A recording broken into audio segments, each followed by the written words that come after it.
What's going on, YouTube? This is Jim Afanis, and today I want to give you guys my final thoughts on this game right here, Tom Clancy's Rainbow Six Siege. Now, if you guys have seen any of my videos in the past, you know I like to do what I call first impressions, where I just play the game for a couple hours and then jump online to tell you kind of where I feel the game is going. And then after I've beaten the game or I've just had enough of it, I like to do what I call my final thoughts or final impressions, where I'll go through and basically give you a final, not really necessarily a score, but just kind of walk through everything. These videos do have spoilers, although I don't think I'm going to tell you anything you don't know about Rainbow Six. But if for any reason you just don't want to know anything about the game, go to another channel, go watch another video. With that said, let's dive right into it. Rainbow Six Siege could be amazing. It could be, but it's not. There's things I loved about this game. There's things I hated about this game. There's just some general observations, so let's dive right into it. Let me tell you about the bad things first, and there are quite a few. Number one, not enough content. I don't understand why these guys, Ubisoft or any other company who decides to make a multiplayer-only game would be so cheap in the stuff that you get. There's not a lot of maps. There's not a lot of game types. There's not a lot of specialist classes. There's not a lot of guns. There's not a lot of anything outside of just kind of cookie cutter, like here's a little piece of this, here's a little piece of this, go out. Yes, the replayability is insanely fun, and I'll talk about that in a minute. But it does get boring when you're playing the same map every 4 or 5 rotations. And it doesn't make sense to me why they would just eliminate a single player mode, which gets me to point number 2. Yes, there is a single player mode called Situations. The situations in of themselves are an amazing piece of the game. I'll talk about those in a minute. However, there's just not enough of them, and you play by yourself in every single one of them. Why in a game, Rainbow Six, with 6 elite agents, but for some reason this game only has 5-on-5 combat, but with these 6 elite agents, why are you doing everything by yourself? Where's the team? Where's the fun of like breaching a door and you go left and I go right? Where is that in this game? When you play the situations, it's completely missing. It's you versus the world. It's a glorified tutorial on how to teach you how to use a specific specialist for a mission. If you're playing with Pulse, he's the guy who holds up this scanner and he can look through and see heartbeat sensors and try to find targets. If you're playing a mission with him, for example, there's going to be a lot of enemies behind walls that you can look around and shoot. It's very simple. If you're playing with Thermite, the guy who can basically melt down walls, there's going to be a lot of walls to melt down. So it's really just kind of like these little pockets of gameplay where it's like, hey, here's a guy's special ability. He's really good at doing something, and here's a bunch of that something. Go off and conquer. And it's really boring. And after you beat the situations in about 2 hours, there's no reason to go back because they're not procedurally generated. The enemies appear in the same place every single time, with the exception of a couple patrol enemies, but they patrol the same routes. So once you've beaten it once, there's no reason to go back and do it again. And it's boring. And there's only 3 little challenges with each game, and it's usually like, use your gadgets, use your other gadgets, and beat it in X amount of time, or beat it with X amount of health. It's boring. Once you've done it, there's no reason to go back. So the single-player mode is just a joke. And Terror Hunt is nothing more than you running around and fighting wave after wave of bot enemies that come at you completely mindless and stupid. They don't really blow through walls like they would in the single-player game or in the multiplayer game when you're playing against other humans. All you got to do is go stand in a room, look at a doorway, and start shooting. They'll all start coming, climbing over each other like zombies, just begging to be shot in the face. And it's just no fun. Number 3 is the online capability in this game sucks. I had such a hard time playing this online, and for a game that touts itself as only multiplayer, I can't get online. Whether I played it on PC, whether I played it on PS4, what I've heard from my brethren and Xbox One land, this game's servers are atrocious. Now, it's not even a dedicated server, so you're going to be doing this P2P kind of crap. So if you're playing with some kid who's got a shitty internet connection, you're going to have a shitty experience. And that means you're going to lag out. You're going to time out. The game's not going to load. You're going to shoot and reload for like 14 minutes because the game isn't figuring out what's going on. And your experience is going to all around be horrible. Why in a multiplayer-only game can I not get online to play multiplayer blows my mind. And it is a problem on every single platform with this game. Why, when I load up the game, it forces me to go in a squad and to create a squad when it's just me and I have to wait up to 30 seconds to create a squad of one just so I can just get online and be paired with 4 other random people is really, really weird. Really weird. I don't understand it.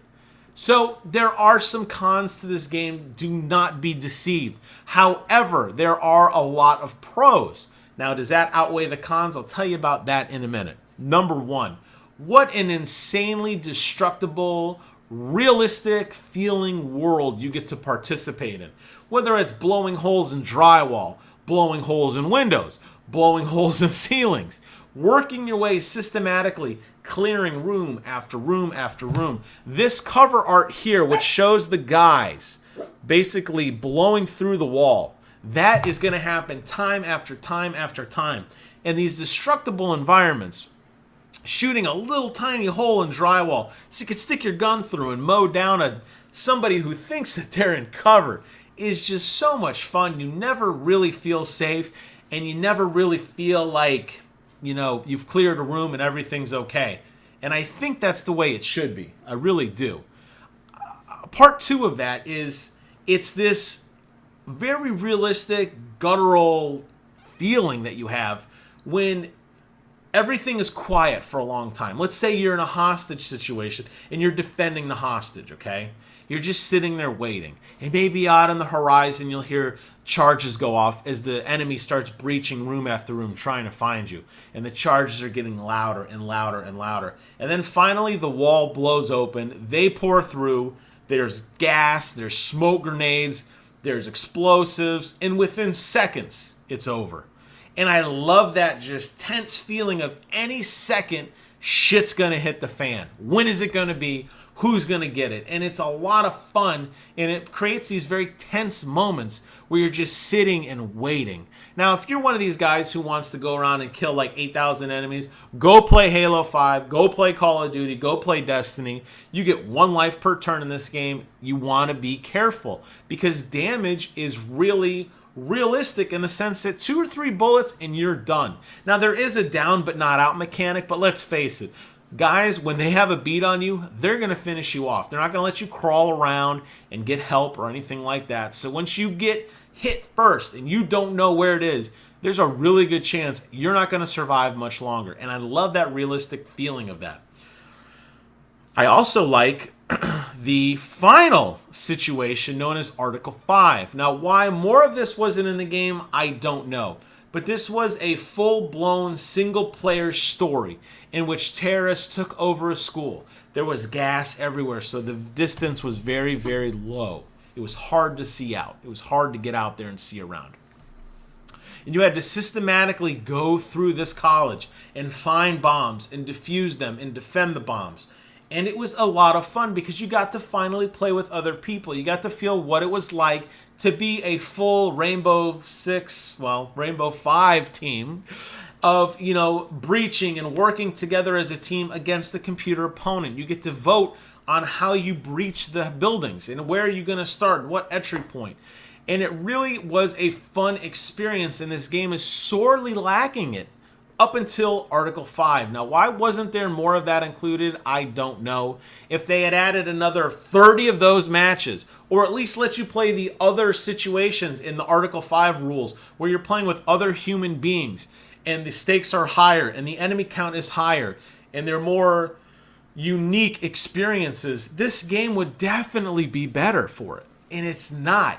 This Article 5 is like so out of place. It's so great. I played it 3 or 4 times, even though I knew where everything was. But it was just so much fun because you finally get to play with other people. There's a story element a little bit in there. There's a narrator. You get to see some cutscenes of your guy suiting up, and then when he's done with the mission, decontaminating, ready to go off to the next adventure. That's a lot of fun, but boy, oh boy, is it frustrating that there's not much more of it. One other negative thing I want to mention, and to me, this is what really puts the nail in the coffin for what makes this game so frustrating, and that's how the whole specialization system works. So when you play through the situations, you're going to get to play with all sorts of characters. Thermite, and Ash, and Pulse, and Sledge, and Rook, and I mean, there's a ton of these guys, okay? They all have different abilities that are all extremely fun to play with, but they all have their own special tools, gadgets, and typically weaponry. If you want to upgrade a weapon, like a shotgun, for example, I believe Rook does carry a shotgun with him, and if I'm wrong, it doesn't matter. It applies to numerous characters.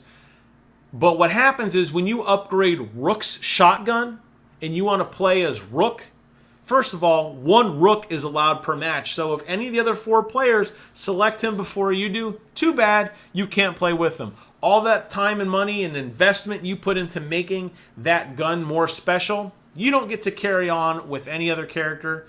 That's lost. You got to go play somebody else. If another character can carry a shotgun, the exact same shotgun that Rook has, you have to upgrade it from scratch because that's not Rook's shotgun. That's Pulse's shotgun. That's Recruit shotgun. Whoever. It doesn't matter. And it's very grindy when it doesn't need to be. And it really calls into question this whole specialization system and how broken it is. Let me pick the gadgets that I want. Let me feel like I'm the agent. There are a little bit of each character that I like. I like the way that some characters have cameras. I like that some characters have barbed wire. I like that some characters can blow up walls. I like that some characters carry sledgehammers. Let me do a pick 10 system, very similar to what Call of Duty did. And if pick 10, if it's not 10, that's fine. Give me a couple. I don't care. Let me customize my character in the way that I want. Let me mix and match skills and say, I really want to be able to blow up walls fast, and I really want to be able to build walls fast. That's what I want to do. I'm a wall builder or wall destroyer, right?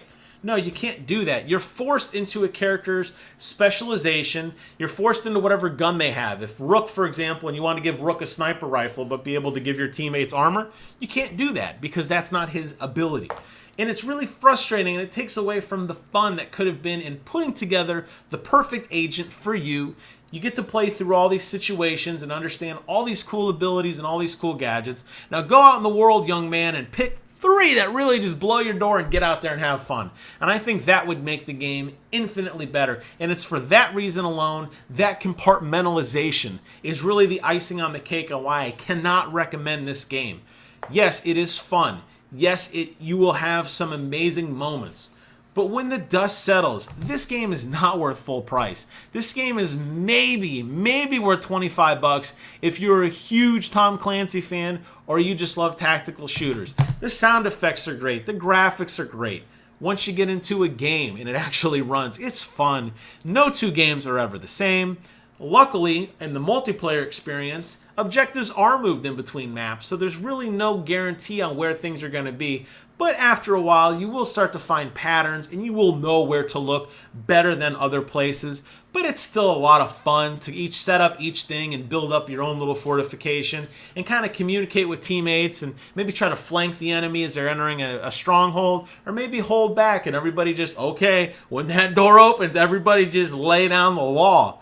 And those are fun experiences to have, but $60 for this when you're bound by all these stupid rules, when you're bound by limited maps, when you're bound by a non-existent single-player experience, this game could have been so much more. And it really goes back to what I said at the beginning.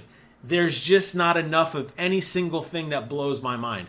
What I would like to see is Rainbow Six Siege 2 or Rainbow Six Siegier, where they take everything that's in this game and add to it. Give us a rich single-player experience.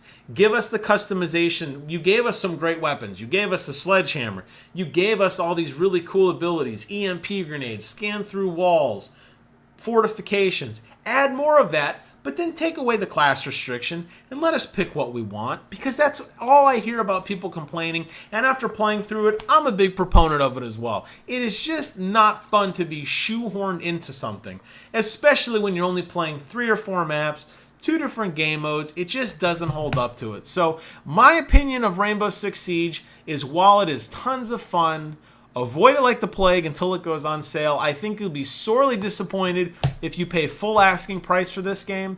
I know there's a couple of you guys out there that absolutely love this game and stream it every night, and I'm so happy for you guys. But for the masses, for me, I think there's better bang for your buck, and I don't think this game is it. I will pick up this game. This is not mine. I'm borrowing it from a buddy. I will pick up this game when it goes on sale.